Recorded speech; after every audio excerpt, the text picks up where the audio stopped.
Key areas of cybersecurity. Network security ensures that internal networks are protected from external threats like hackers and viruses. This includes secure Wi-Fi connections, firewalls, and encrypted communications.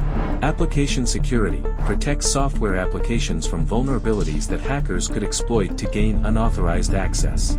Developers must build secure apps that minimize security risks. Information security focuses on protecting data from unauthorized access or destruction. This includes encryption, secure storage, and careful management of personal and sensitive data. Operational security involves policies and procedures for handling and storing data.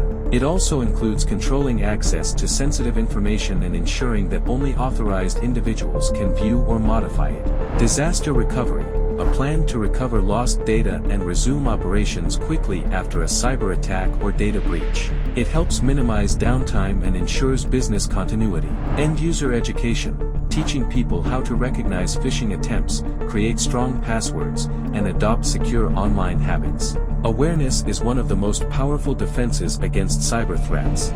Make sure to stick around for our next video where we'll explore the types of cyber attacks.